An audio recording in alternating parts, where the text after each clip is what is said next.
ibadah kita tidak seperti kemarin, tapi kita percaya bahwa Tuhan ada di tengah-tengah kita. Amin. Tuhan ada bersama-sama dengan kita. Tuhan tidak akan pernah meninggalkan kita. Biar menjelang hari Tuhan yang sudah dekat ini, kita mau mempersiapkan diri kita dengan sungguh-sungguh, hati kita dengan sungguh-sungguh untuk mengikuti Tuhan dengan setia. Karena dengan kesetiaan itulah yang akan mengantar jiwa kita masuk dalam kerajaan surga. Orang yang tidak taat, orang yang tidak setia, tentunya tidak bisa masuk dalam kerajaan surga. Karena surga, antara surga dan neraka itu ada satu jurang yang memisahkan kita. Kita dari surga tidak bisa ke neraka, dari neraka tidak bisa ke surga. Oleh sebab itu, mari kita membenahi hidup kita untuk meraih kerajaan surga yang Tuhan sudah sediakan bagi kita. Mari kita buka Alkitab kita di dalam Lukas.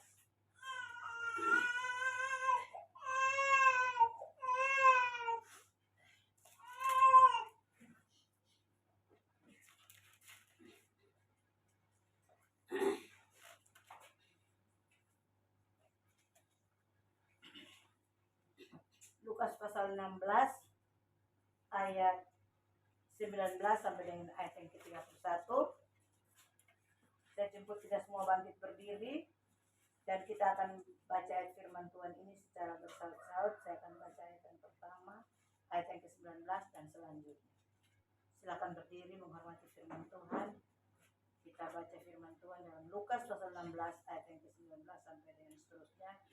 Kita baca secara bersaut-saut. Orang kaya dan Lazarus yang miskin. Ada seorang kaya yang selalu berpakaian jubah ungu dan kain halus, dan setiap hari ia bersukaria dalam kemewahan. Dan ada seorang pengemis bernama Lazarus. Halo, ada suara? Kok tidak ada suara nih? Kok acuh tak acuh sekali? Ayat yang ke-20.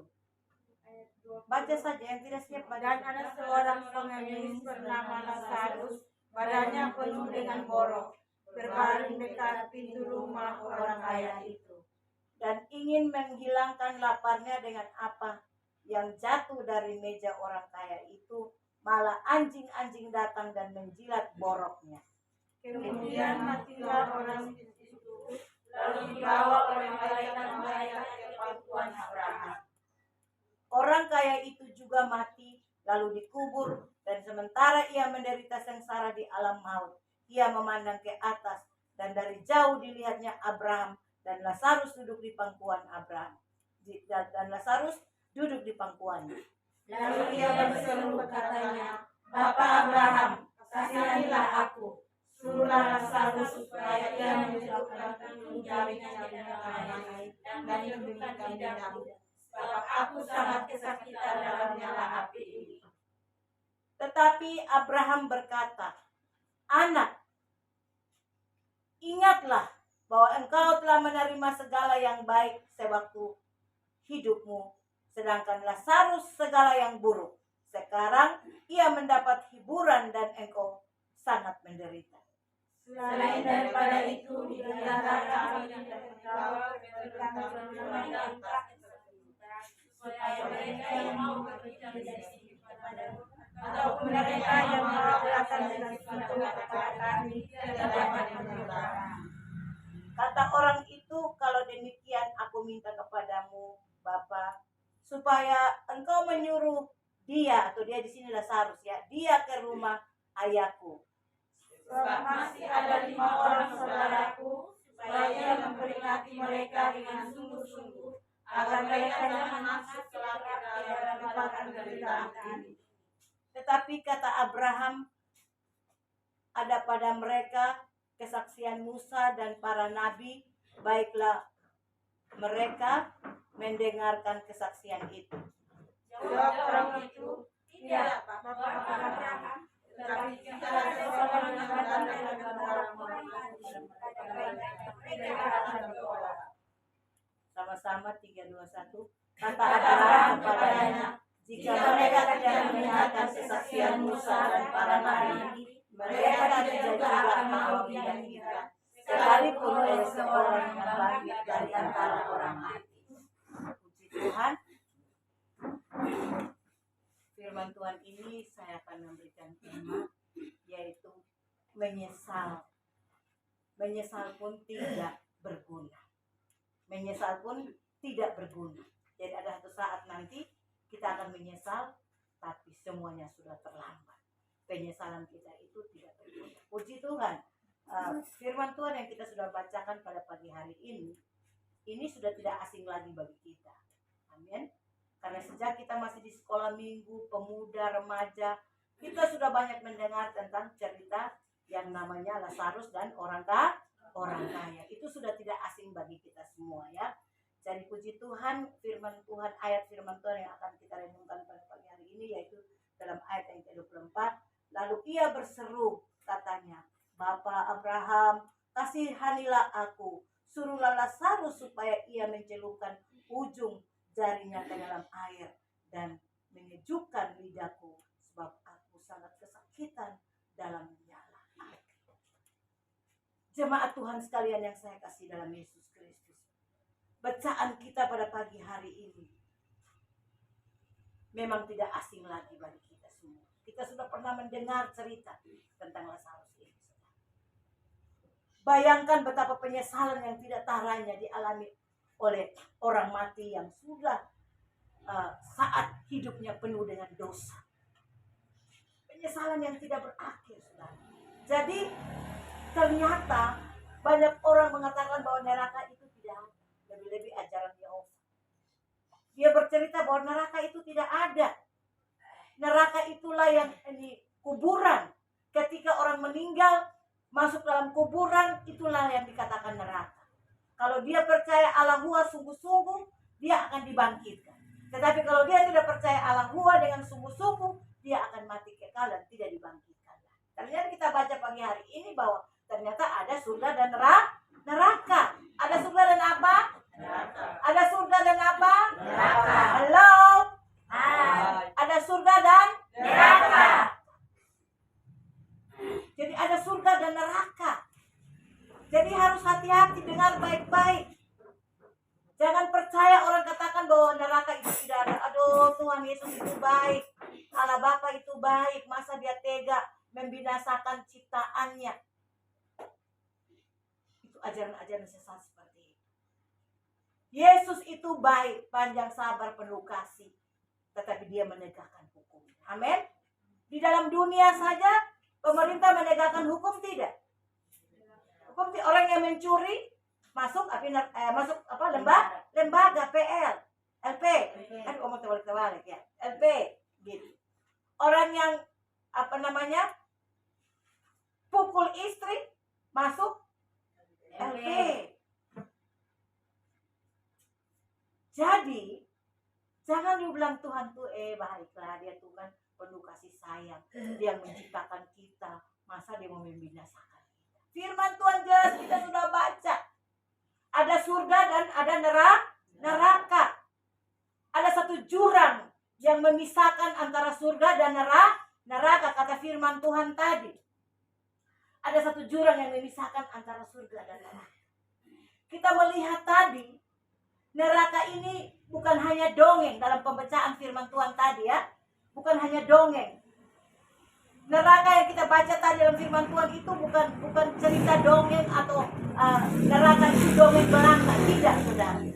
Tapi kita melihat bahwa kenyataan bahwa neraka itu ada. Jadi neraka itu orang bilang, itu hanya cerita dongeng saja, cerita bohong-bohongan saja. Neraka tidak ada. Tuhan Yesus itu mengasihi kita. Tuhan Yesus itu tidak mungkin dia mau membinasakan dia penciptaan. Masa tanah segumpal dia bentuk, dia menghembuskan napasnya masuk, kemudian dia mau membinasakan itu. Dia punya ciptaan. Tapi ingat, firman Tuhan ini jelas mengatakan bahwa surga dan neraka itu ada. Dengar baik-baik. Yang di belakang jangan mengantuk ya. Anak muda, apa kabar? Baik. Apa kabar anak muda? Baik. Halo. Hai. Halo anak muda. Hai. Ini suara nih macam kayak orang minum mabuk terus kita panggil. Halo anak muda. Hai. Apa kabar? Baik.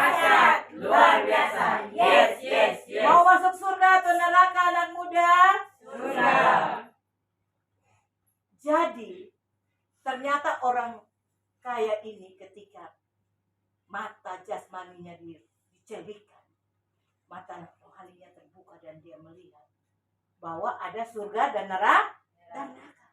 Ketika nafas terakhir menghembus, melayanglah rohnya keluar dari tubuh, dan betapa terkejutnya saat ia melihat Lazarus ada di surga dan dia berada di dalam neraka. Langsung dia sangat susah.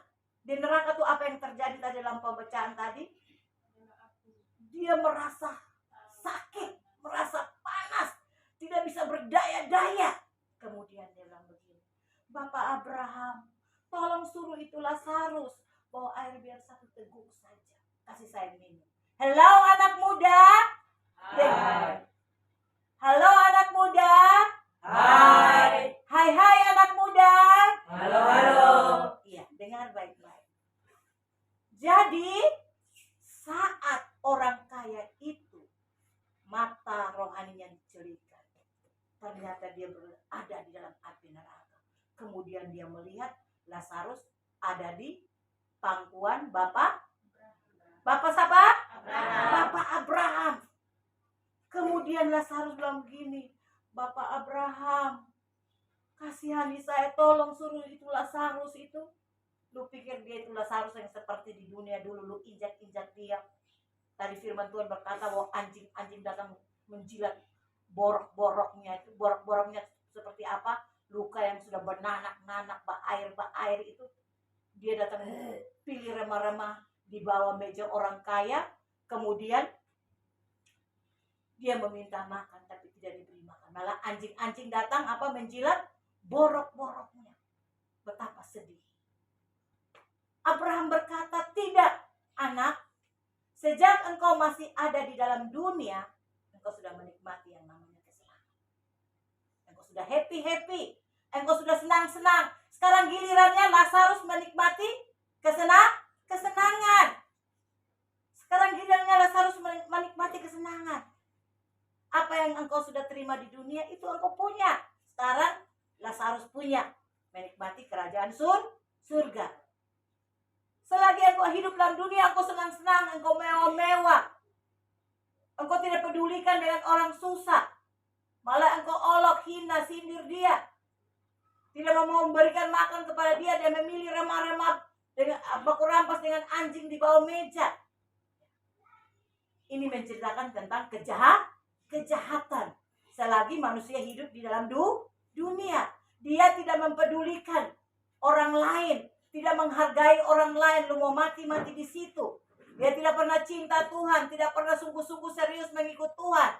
Saya mau gereja, ya gereja. Kalau tidak, ya saya jalan-jalan dulu. Saya senang-senang dulu, happy-happy dulu. Daripada gereja, mending saya duduk-duduk di sana. Minum-minum, mabuk-mabuk, judi-judi, segala macam kejahatan saya lakukan. Saya tidak perlu. Saya tidak butuh Tuhan, saya tidak perlu Tuhan. Amin, saudara?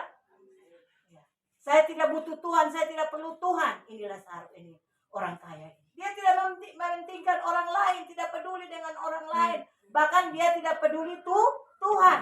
Dia tidak membutuhkan Tuhan. Dia menganggap bahwa semua yang ada pada dirinya, semua harta kekayaan itu yang dapat membanggakan hidupnya. Sehingga Tuhan itu dia sudah tidak peduli lagi. Begitu pula kehidupan kita anak-anak Tuhan. Mungkin kita tidak sekaya seperti orang kaya ini. Mungkin kita tidak punya harta yang banyak seperti orang kaya ini. Tetapi kehidupan kita, hari lepas hari yang kita lakukan. Kita musuh dengan orang, kita bertengkar dengan orang. Kita sulit mengasihi orang yang berdosa. Kita sulit mengasihi orang yang berdosa. Kita sulit mendoakan orang yang berdosa. Nah ini tidak bisa membawa kita masuk dalam kerajaan surga. Tadi kita melihat orang kaya, dia memandang Lazarus ini hina, tidak ada arti. Anjing mau jilat dia punya borok, itu nanak yang berbau busuk. Anjing mau jilat mau apa, dia tidak peduli. Dia anggap dia hebat, dia anggap dia bisa, dia anggap bahwa dunia ini adalah miliknya. Dia senang-senang. Hai anak muda. Aduh, suara mau masuk surga, kok masuk neraka. Hai anak muda. Halo. Hai. Halo. Halo. Hai. Ingat, dengar ini cerita Alkitab. Dengar baik-baik. Jangan bermain-main dengan dosa. Jangan bermain-main dengan kejahatan. Nanti kamu pikir neraka itu tidak ada. Ternyata dalam Alkitab menyatakan bahwa ada neraka. Toh? Ada neraka tidak? Ada neraka dan ada surga. Dan antara neraka dan surga itu, tadi cerita Alkitab bilang apa? Antara neraka dengan surga itu tadi dalam bacaan bilang apa? Ada satu jurang yang memisahkan. Jadi dari neraka itu tidak bisa ke surga sana. Dari surga tidak bisa bilang, aduh Tuhan Yesus, ini sabun cucu Gideon. Tuhan, jangan menghukum dia. Tolonglah Tuhan Yesus, kasih air satu cucu dulu. Itu sabun cucu kandung-kandung. Masa saya ada melayani Tuhan, saya beri seniman, saya berkhotbah kok. Tuhan, biarkan sabun cucu. Tuhan bilang tidak. Tidak. Ini ada satu jurang yang sudah membuat kita berpisah. Walaupun itu Ibu Farida punya cucu kandung. Ibu Farida punya darah daging. Tapi ini tidak bisa. Karena selama dia hidup dalam dunia ini, Ibu Farida sudah kasih firman, sudah kasih tahu. Tapi dia mau memberontak, dia mau melawan. Jadi Ibu Farida tidak bisa paksa diri datang ke dalam neraka. Dari neraka juga tidak bisa memaksa diri ke surga. Terjadi ada satu jurang pemisah yang membuat kita terpisah. Saat itu kamu mulai berteriak, Oma, ini cucu kandung Oma, tolong Oma, masa Oma tidak bisa bicara dengan Tuhan Yesus? Tidak bisa. Kata firman Tuhan, ada satu jurang yang sudah membuat kita berpisah. Dari surga tidak bisa ke neraka, neraka tidak bisa ke surga. Kata firman Tuhan tadi toh, ada satu jurang yang membuat kita berpisah. Jadi kalau kau mau keraskan hatimu, jangan sampai engkau terlambat.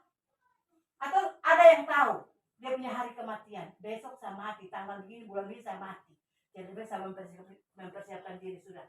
Tidak. Kematian itu tiba-tiba datang menjemput kita. Dan engkau jangan main-main. Engkau bilang, masih lama, tidak mungkinlah kematian itu datang. Saya mungkin masih hidup 100 tahun. Nah, ingat, kematian itu adalah sesuatu yang pasti. Apabila kematian datang menjemput engkau, sudah terlambat. Engkau tidak bisa berbuat apa-apa lagi. Semuanya sudah terlambat. Jangan seperti orang kaya itu. Woi, dia anggap dia hebat, dia bisa nih. Mau mabuk terus, mau judi terus, mau memberontak terhadap orang tua, memberontak, tidak mau setia gereja, mau datang ibadah pemuda sulit, cari setengah mati. Doa puasa di sini sudah dikasih tahu. Itu siapa ya? Si Jelo mana Jelo? Jelo, ingat. Semua anak muda ingat. Hari Tuhan itu datang secara tiba-tiba. Lu tidak tahu ini hari lu hidup ada berjalan. Lu tidak tahu kalau ke depan seperti apa. Mungkin terantuk tiba-tiba jatuh mati. Orang bikin putar kopi, duduk habis mandi minum, langsung tiba-tiba jatuh di kursi mati. Kejadian biasa sama polisi. Itu ada pasal. Putar kopi sudah mandi habis, putar kopi minum kopi begini enak-enak duduk nonton TV. Tiba-tiba semaput jatuh turun dia punya istri langsung kaku. Jadi kalau kita tahu bahwa kematian itu adalah sesuatu yang pasti, kita sudah harus sungguh-sungguh. Sehingga pada saat nanti kita berada di tempat yang peristirahatan terakhir, kita tidak seperti kayak orang kaya itu. Pusing dia, malah dia berpikir, aduh Bapak Abraham, masih ada 5 orang saudara saya di dunia yang belum bertobat. Dia masih mabuk-mabuk, dia masih jalan mencuri, dia masih suka pukul orang, dia masih pajak-pajak di jalan. Bapak Abraham, tolong suruh itu Lazarus ke sana beritahu. Ada masih nabi-nabi banyak di sana. Kalau dia mau buka hati, mau mendengar suara Tuhan, mereka bertobat di sana. Untuk orang dari surga datang ke dunia memberitakan firman lagi. Tidak ada. Amin. Kata firman Tuhan tadi, toh? Tidak ada. Orang dari surga sana, dari orang kaya, perintahkan, suruh Tuhan minta suruh supaya Lazarus datang ke dunia. Tidak bisa. Tidak bisa lagi. Jadi sebelum ada kata terlambat, kita harus sungguh-sungguh sudah datang kepada Tuhan. Amin. Jangan sampai kita seperti orang kaya tadi.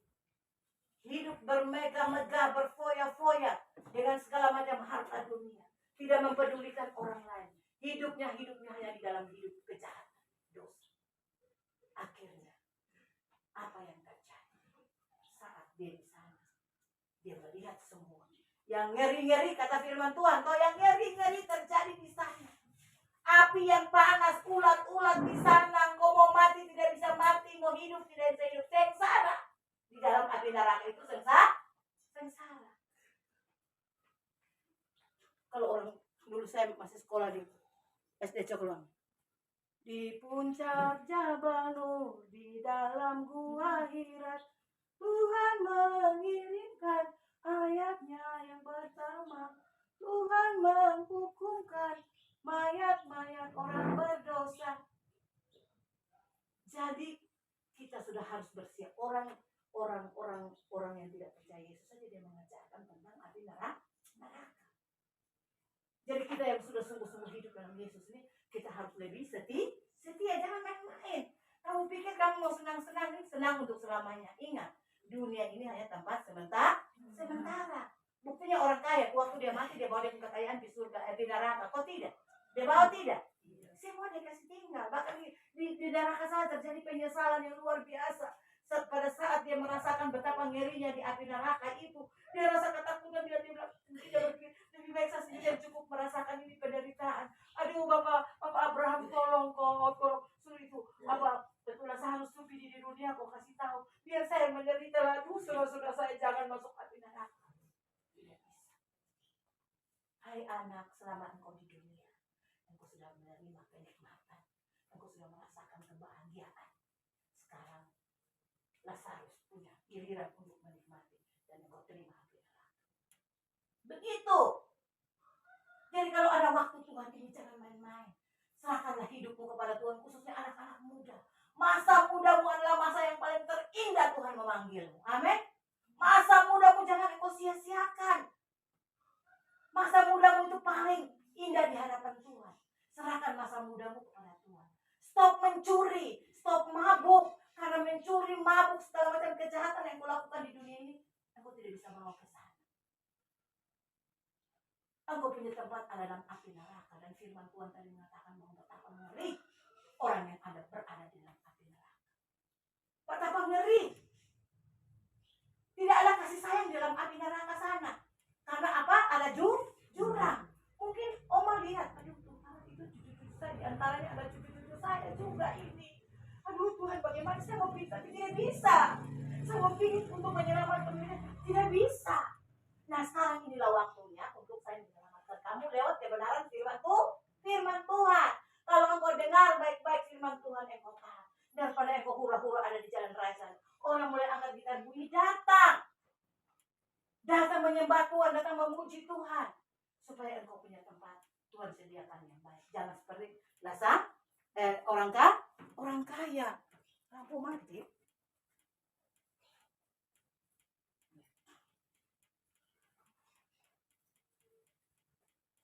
Orang kaya itu juga ayat 21 ayat 20. Dan ada seorang pengemis bernama Lazarus, badannya penuh dengan borok, berbaring dengan dekat pintu rumah orang kaya itu. Jadi dia tidur setiap hari itu di pintu rumah orang kaya. Orang kaya tidak pedulikan. Kemudian dan ingin menghilangkan laparnya. Dia sangat lapar dengan apa yang jatuh dari meja orang kaya itu. Malahan anjing-anjing datang dan menjilat boroknya. Itu luka-luka nanak orang itu dijilat oleh anjing. Kemudian matilah orang miskin itu, lalu dibawa oleh malaikat ke pangkuan Abraham. Jangan engkau menganggap orang yang tidak punya apa-apa. Ingat, ketika orang susah, orang miskin, orang yang terlantar, dia mati. Malaikat membawa hidupnya ke surga, kata firman Tuhan ini. Ya.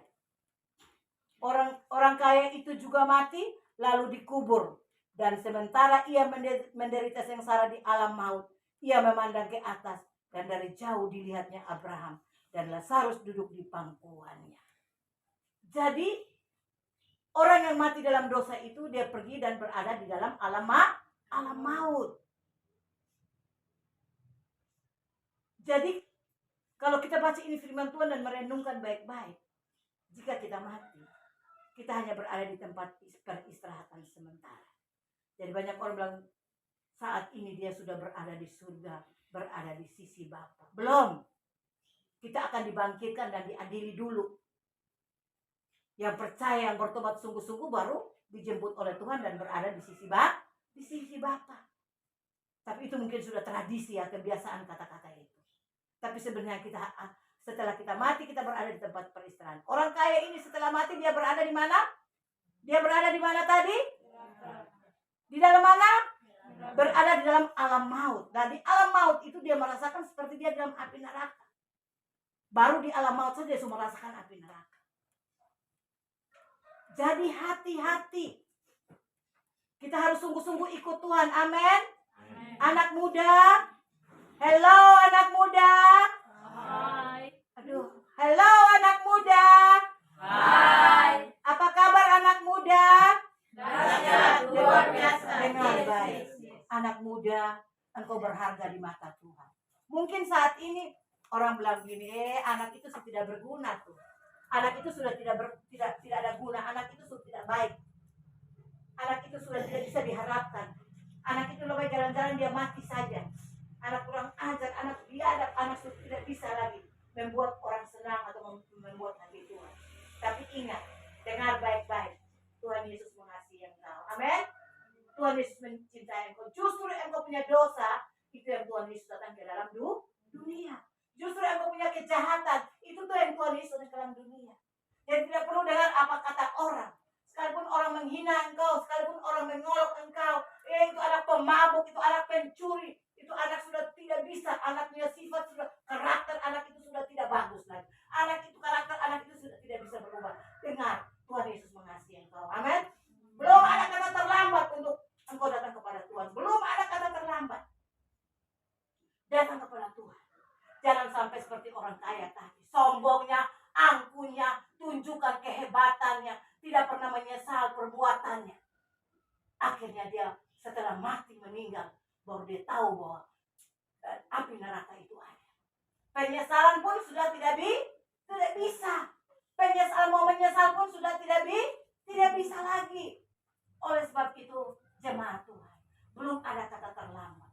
Apapun omongan orang, apapun cemoohan orang, jangan pernah engkau merasa dihina. Jangan pernah engkau merasa dikucilkan. Engkau berharga di mata Tuhan. Katakan sama-sama, aku berharga di mata Tuhan. Semua katakan, kasih keluar suara. Aku berharga di mata Tuhan. Aku berharga di mata Tuhan. Engkau berharga di mata Tuhan. Kita semua ini berharga di mata Tuhan. Tuhan itu tidak pernah datang bilang gini, kau itu tukang pencuri tuh, engkau itu tukang mabuk tuh, jangan datang kepada saya. Tidak. Yesus berkata, marilah kepadaku, semua yang letih lesu dan berbeban berat, aku akan memberikan kelegaan kepadamu. Yesus itu tidak sama dengan manusia. Manusia itu berdusta dengan kata-katanya, tapi Tuhan Yesus tidak pernah berdusta. Jadi jangan engkau pernah mendengar orang punya kata-kata membuat engkau tambah loyo, sudah tidak bisa berbuat apa-apa, engkau terus diam, pasif, tidak bisa berbuat apa-apa lagi. Tapi mari, sekalipun engkau sudah jatuh, engkau mau bangkit, maka Tuhan akan menolong engkau. Tuhan akan memberkati engkau. Dan surga akan menjadi milik. Amin, saudara? Surga akan menjadi milik. Jadi, mulai saat ini, semua yang sudah hadir dalam ibadah pada pagi hari, terlebih anak-anak muda, sekali lagi saya mau katakan bahwa engkau berharga di mata Tuhan. Amin. Engkau berharga di mata Tuhan. Ketika engkau datang kepada Tuhan, engkau hidupmu dipulihkan Tuhan. Hidupmu diubahkan Tuhan. Apapun kata dunia tidak perlu, tidak penting. Yang penting engkau datang kepada Tuhan, menyerahkan hidupmu kepada Tuhan, maka hidupmu akan dipulihkan Tuhan. Amin, saudara. Dan kerajaan surga menjadi milik. Pagi hari ini Tuhan ada di sini. Dia ada di tengah-tengah kita. Dia mengenal setiap pribadi lepas pribadi. Dia tahu setiap nama-nama kita. Dia ada di sini. Saudara percaya Tuhan Yesus ada di sini? Amin. Dia ada di sini. Dan dia mau menjawab setiap keperluan kita, kebutuhan kita. Kita mau kembali kepada Tuhan. Serahkan hidup kita kepada Tuhan. Berbalik kepada Tuhan 100%. Jangan sampai lusuh ada di neraka sana baru lu minta mau kembali ke dunia. Bisa tidak? Waktu orang kaya minta kembali suruh dasar ke dunia, bisa tidak? Lu di sana tidak bisa datang ke dunia. Ingat itu. Lu mau datang bilang itu saat malam belum bertobat, bapak belum bertobat, masih bertobat, tidak ada lagi. Jadi sekaranglah waktunya untuk kita apa? Datang kepada Tuhan. Jangan main-main. Ya, jangan kita menjadi orang munafik. Oh,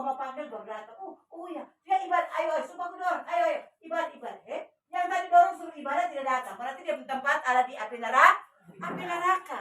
Nanti menyesal tidak ada guna lagi. Terlambat pun tidak ada guna lagi. Oleh sebab itu inilah waktunya untuk kita datang kepada Tuhan. Jangan main-main. Kalau pulang ini ayat firman Tuhan ini dibaca ulang lagi ya. Baca ulang, belajar baik-baik supaya kita mengerti. Dan lalu ia berseru katanya, Abraham, kasihanilah aku. Suruhlah Lazarus supaya ia mencelupkan ujung jari. Dia bilang, jangan banyak-banyak, jangan ayat 1 gelas lah. Suruh kalau Lazarus ini celup dari ujung jari. Biar 1 titik saja, itu bayangkan bagaimana. Bagaimana dia punya perasaan. Dia tidak minta Tuhan Yesus bilang, suruhlah sang bawa air 1 gelas. Tidak. Dia bilang, Tuhan, Bapak Abraham suruh itu Lazarus itu celup dari ujung jari kok. Lalu bertetes di samping lidah saja, kok salah-salah. Itu socor, lu bayangkan sejenak bagaimana siksaan akhirnya. Itu dia sudah merasakan pernah. Itu baru di tempat alam maut, belum ada di api neraka yang kekal. Itu belum ada. Dia masih di alam maut saja dia sudah merasakan suasana neraka. Dia sudah merasakan api neraka. Itu masih berada di alam maut. Apalagi kalau sudah sampai di api neraka. Firman Tuhan dalam Wahyu bilang apa? Di situ ada ulat-ulat berbau busuk, panas sebentar kita punya ini tubuh ini sucaya sampai habis, enggak kembali lagi begitu. Sengsara ini tidak habis. Ini firman Tuhan ya dan amin. Firman Tuhan ini tidak ada bohongnya. Amin. Firman Tuhan ini tidak ada bohongnya. Jadi mulai sekarang setelah engkau mendengar firman Tuhan ini, engkau bertobat supaya Tuhan mengampuni dan kerajaan surga menjadi milikmu. Supaya jangan, kalau engkau sudah mati duluan, engkau ke sana, engkau tidak akan ingat lagi orang-orang yang ada di dunia ini, karena semuanya yang ada di dunia ini sudah bertobat, sudah berada dalam jalur kebenaran firman Tuhan. Sehingga di sana tidak akan ada penyesalan lagi. Karena sekali lagi saya katakan bahwa ada jurang pemisah. Dari surga tidak bisa ke neraka, neraka tidak bisa ke surga. Itu ingat baik-baik. Jadi jangan main-main dengan Tuhan. Jangan main-main dengan dosa. Sekali ambil keputusan untuk mati bersama dengan Yesus. Siapa-siapa yang sudah mati bersama dengan Yesus, angkat tangan coba. Angkat tangan, anak muda khususnya. Anak muda angkat tangan tinggi, yang sudah mati bersama Yesus, coba angkat tangan tinggi. Yang sudah mati bersama dengan Yesus. Yang sudah mati bersama dengan Yesus. Coba berdiri dulu, berdiri. Anak muda coba berdiri. Berdiri semua, berdiri yang sudah ambil keputusan mati bersama dengan Yesus. Berdiri. Jangan tuh mengantuk atau dengar firman. Ya? Kalau mengantuk berarti apa ruginya engkau? Tidak tahu apa-apa. Jadi yang sudah ambil keputusan mati bersama dengan Yesus, itu sudah tahu kebenaran. Ambil dulu kembali.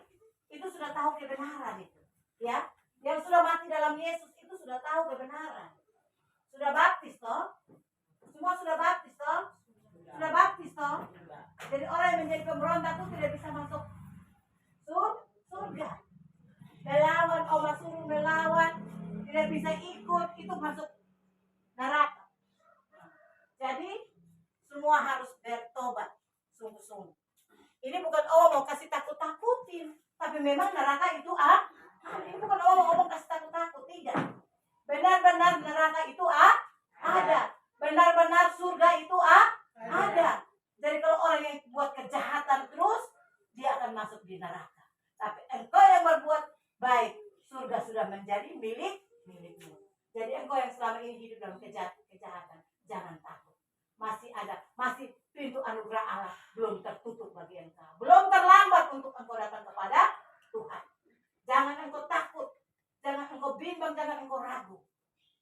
Pintu surga masih terbuka bagi engkau. Belum ada kata terlambat, jadi cepat-cepat datang sudah sebelum terlambat. Takutnya engkau mati terlambat. Takutnya engkau mati baru mau pikir Yesus sudah terlambat. Apa penyesalan pun tidak ada gunanya. Oleh sebab itu sebelum terlambat datang kepada Tuhan. Kali lagi Oma katakan bahwa hidupmu itu berharga di mata Tuhan. Mungkin di mata dunia engkau moralnya sudah rusak. Tapi di hadapan Tuhan engkau berarti, engkau berharga. Jadi kembali kepada Tuhan. Jangan kembali ke dunia lagi. Kembali ke dunia walaupun engkau bergaul dengan teman-teman yang baik, bergaul dengan kawan-kawan yang baik. Orang tetap menilai bahwa engkau tidak baik walaupun engkau buat baik.